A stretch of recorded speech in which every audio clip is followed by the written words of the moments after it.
ಕಾಂಗ್ರೆಸ್ ಸರ್ಕಾರದಿಂದ ತೊಂದರೆ ಆಗಿದೆಯಾ? ಕಾಂಗ್ರೆಸ್ ಇಂದಲೇ ತೊಂದರೆ. ಇನ್ನ ಸಾಕಪ್ಪ, ಕಾಂಗ್ರೆಸ್ ಸರ್ಕಾರ ಸಾಕು. ಹಾಗಾದ್ರೆ 2,000 ಕೊಟ್ಟು ಗ್ಯಾಸಿನ ಬೆಲೆ, ಕರೆಂಟಿನ ಬೆಲೆನೇ ಮತ್ತೆ ಜಾಸ್ತಿ ಮಾಡ್ಬಿಟ್ರಲ್ಲ. ಕರೆಂಟ್ ಅನ್ನೋದು ಜಾಸ್ತಿ, ಗ್ಯಾಸಿನ ಜಾಸ್ತಿ, ಹಾಲಿನ ಬೆಲೆ ಜಾಸ್ತಿ, ಮತ್ತೆ ಎಣ್ಣೆ ಬೆಲೆ 10 ರೂಪಾಯಿ, 20 ರೂಪಾಯಿ, 18 ರೂಪಾಯಿ, 30 ರೂಪಾಯಿ ಜಾಸ್ತಿ ಮಾಡ್ತಾರೆ. ಅಂತೇಳಿ ಯಾಕೆ ತಗೊಳ್ಳೋದು, ಹೇಗೆ ಸಂಸಾರ ಮಾಡೋದು? ಬರೋದು ಬೇಡ ಇಂಥ ಸರ್ಕಾರ, ಇಂಥ ಕೆಟ್ಟ ಸರ್ಕಾರ ಯಾವತ್ತು ಯಾರು ನೋಡಿರಲ್ಲ. 2,000 ಕೊಟ್ಟು 10,000 ಜಾಸ್ತಿ ಮಾಡ್ಕೊಂಡ್ರೆ ಒಬ್ಬರು ದುಡ್ದು ಏನ್ ಮಾಡೋದು?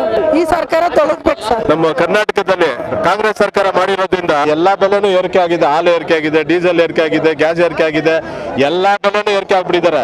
ಇವ್ರ ಸರ್ಕಾರ ಸಾಕಾಗೋಗ್ಬಿಟ್ಟೈತೆ. ಇವ್ರ ಗ್ಯಾರಂಟಿ ಎಲ್ಲ ಬೋಗಸ್ ಗ್ಯಾರಂಟಿಗಳಾಗೋಗ್ಬಿಟ್ಟಿದೆ. ಅಂತ ಸರ್ಕಾರ ಇದೆ. ಇವತ್ತು ಏನೇನು ನಡೀತಾ ಇದೆ, ಮೂಢಾಹರಣ ಆಗಿರ್ಬೋದು, ದೊಡ್ಡ ಕರಪ್ಷನ್ಗಳು, ದೊಡ್ಡ ಕರಪ್ಷನ್ಗಳು ನಡೀತಾ ಇದೆ. ಈ 40% ಸರ್ಕಾರ ಅಲ್ಲ, ಇದು 60% ಸರ್ಕಾರ. ಸಾಕಪ್ಪ ಸಾಕು, ಕಾಂಗ್ರೆಸ್ ಸರ್ಕಾರ ಸಾಕು ಬಂದು ನಾವು ಇಡೀ ಕರ್ನಾಟಕ ಇರ್ತದೆ. ಯಾಕಂದ್ರೆ ಎಲ್ಲ ಬೆಲೆ ಏರಿಕೆ, ಹಾಲಲ್ಲಿ ಬೆಲೆ ಏರಿಕೆ, ಕಾಲೇಜಲ್ಲಿ ಬೆಲೆ ಏರಿಕೆ ಮಾಡಿದ್ದಾರೆ. ಆದ್ರಿಂದ ಈಗ ಕುಮಾರನಾಥ್ ನೇತೃತ್ವದಲ್ಲಿ ದೊಡ್ಡ ಹೋರಾಟ ಮಾಡಿ ಈ ತೊಳೆದಬೇಕು ಕಾಂಗ್ರೆಸ್ ಸರ್ಕಾರ. ಗಂಡ ಇರೋರು ಇರ್ತಾರೆ, ಗಂಡ ಇಲ್ದಿರೋ ಇರ್ತಾರೆ, ಬಡವ್ರ ಮಕ್ಕಳನ್ನ ಕೊಂಡು ಎಷ್ಟು ಕಷ್ಟ ಪಡ್ತಾರೆ. ಎಲ್ಲ ಬೆಳೆ ಏರಿಕೆ ಮಾಡಿದ್ರೆ ಏನ್ ಮಾಡೋದು? ಏನ್ ಗ್ಯಾರಂಟಿ ಕೊಡ್ತಾ ಇದ್ದೀರಾ?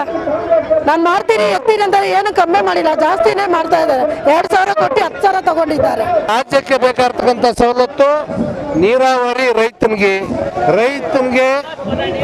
ನೀವು ಏನು ಆದಷ್ಟು ಸಪೋರ್ಟ್ ಮಾಡಿ, ಚಾನಲ್ ಕೊಡಿ, ನೀರಾವರಿ ಕೊಡಿ, ಆಮೇಲೆ ನೀವೇನು ಗೊಬ್ಬರ ಸಬ್ಸಿಡಿ, ಮತ್ತೆ ಅವನು ರೈತರು ಕೊಡ್ಬೇಕಾದಂಥ ಎಲ್ಲ ಸಬ್ಸಿಡಿನೂ ಕೊಡಿ.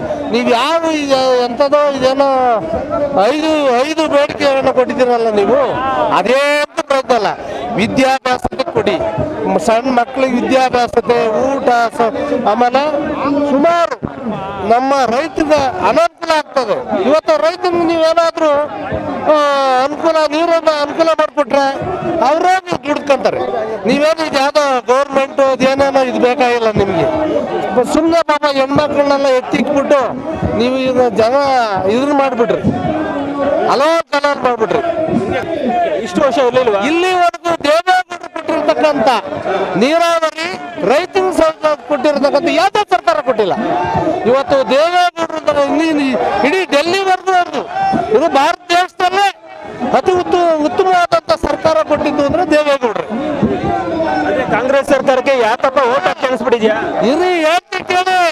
ಇವತ್ತೇನಾದ್ರು ಕರ್ನಾಟಕದ ರೈಲ್ವೆ ಮಾರ್ಗಗಳಾಗಿದ್ದು ಅಂದ್ರೆ ದೇವೇಗೌಡರು ಏನು ನೀರು ಚಾನಲ್ ಎಲ್ಲ ಕಡೆ ನೀರಾವರಿ ಆಗಿದ್ದು ಅಂದ್ರೆ ದೇವೇಗೌಡರು. ಏನೋಣ ಇವ್ರು ಹೇಳ್ತಾ ಇದಾರಲ್ಲ, ನಾನು ಕಾವೇರಿ ಇದು ಮಾಡ್ತೀನಿ ಅಂತ. ಅದು ಯಾವ್ದದು ನಮ್ಮ ಬೆಂಗಳೂರು ಪಕ್ಕ ಚಾನಲ್ ಅದನ್ನ ಇಲ್ಲಿ ತಗೊಂಡ್ರ ನಮ್ಮ ಬೆಂಗಳೂರಿಗೆ ಕುಡಿಯೋದು ಭಾಳ ಅನುಕೂಲ ಆಗುತ್ತೆ. ಯಾರು ತಂದಿದ್ದೀರಾ? ಸುಮ್ಮನೆ ಇದು ರಾಜಕಾರಣ ಮಾಡ್ಕೊಂಡು ನಮ್ಮನ್ನು ಮುಂದಿಟ್ಕೊಂತಿದ್ದೀರಾ.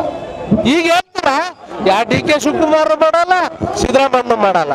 ಇದು ಬರೋ ಸುಮ್ಮನೆ ತುಪ್ಪ ವರ್ಷಕ್ಕೆ ಜಾತಿಯಿಂದ ಯಾರು ದೇವ್ರು ಹೇಳಿದ್ದ ಇವ್ರಿಗೆ ಮಾಡುವಂತ, ಜಾತಿ ಮಾಡುವಂತ ಇವ್ರು ದೇವ್ರು ಹೇಳಿದ್ರಿ? ಯಾರು ಮಾಡಿಲ್ಲ. ನಮ್ಮನ್ನ ಬೇರ್ಪಡಿಸ್ತಕ್ಕಂಥವ್ರು ಈ ಸರ್ಕಾರದವ್ರು, ಕಾಂಗ್ರೆಸ್ ಸರ್ಕಾರದವ್ರೆ. ಹಿಂದೂ ಮುಸ್ಲಿಮ್ಸ್ ಬೇರ್ಪಡಿಸ್ತಕ್ಕಂಥವ್ರು ಕಾಂಗ್ರೆಸ್ ಸರ್ಕಾರ. ಇವತ್ತು ಧೈರ್ಯವಾಗಿ ಹೇಳ್ತೀನಿ, ನಮ್ಮ ಹಿಂದೂ ಮುಸ್ಲಿಂನ ಎತ್ಕೊಡ್ತಿರೋರು ಈ ರಾಜಕಾರಣಿಗಳು. ಕಾಂಗ್ರೆಸ್ಗೆ ಓಟ್ ಹಾಕಿ ಸಾಕು ಅನ್ಸ್ಬಿಟ್ಟಿದ್ಯಾ? ನಾವು ಹಾಕೋದಿಲ್ಲ ಇನ್ನು ಮುಂದೆ ಹಾಕೋದಿಲ್ಲ. ಈಗ ನಿಮ್ಮನೆಗೆ ಗ್ಯಾರಂಟಿಗಳು ಬರ್ತಾ ಇಲ್ವಾ? ಯಾಕ್ರಿ ಗ್ಯಾರಂಟಿ? ಅದು ಯಾರಿಗ್ರಿ ಬೇಕು? ಬಂದ್ಬಿಡ್ತಾರ. ಏನು ಇವ್ರ ಮನೆಯಲ್ಲಿ ಪ್ರಿಂಟ್ ಓದ್ ಕೊಡ್ತಾರ, ತೋಟ ಮಾರ್ ಕೊಡ್ತಾರ, ಇಲ್ಲ ಬೆಳೆ ಬುದ್ಧಿ ಆಗುತ್ತೆ ಕೊಡ್ತಾರ. ನಿಮ್ಮಂಥವ್ರು ನಮ್ಮಂಥವ್ರ ಮೇಲೆ ಟ್ಯಾಕ್ಸ್ ಹಾಕಿ ರೈತನ ಬೆಳೆ ಬೆಳತಕ್ಕಂಥ ರೇಷ್ಮೆ ಬೆಳೆ ಏನ್ ಮಾಡಿದಾರೆ ಇವರು? ಕರ್ನಾಟಕದಲ್ಲಿ ರೇಷ್ಮೆ ಬೆಳೆ ಏನ್ ಮಾಡಿದ್ರು? ಇಂಡಿಯಾದಲ್ಲಿ ರೇಷ್ಮೆ ಬೆಳೆ ಏನಾಯ್ತು? ಇವತ್ತು ಯಾವ್ದೋ ದೇಶದಲ್ಲಿ ತರಿಸ್ತೀರಿ, ನಮ್ಮ ದೇಶ ಬೆಳೆ ನೀರಾವರಿ ಕೊಡ್ರಿ. ಇವತ್ತು ಎಲ್ಲಿ ಕೆಲವು ಏನೋ ಸೆಂಟ್ರಲ್ ಬೋರ್ಡ್ ಇದೆಯಲ್ಲ ಅದನ್ನೆಲ್ಲ ಮುಚ್ಚಿಸ್ತಾವ್ರೆ ಈ ಕಾಂಗ್ರೆಸ್ನವರು.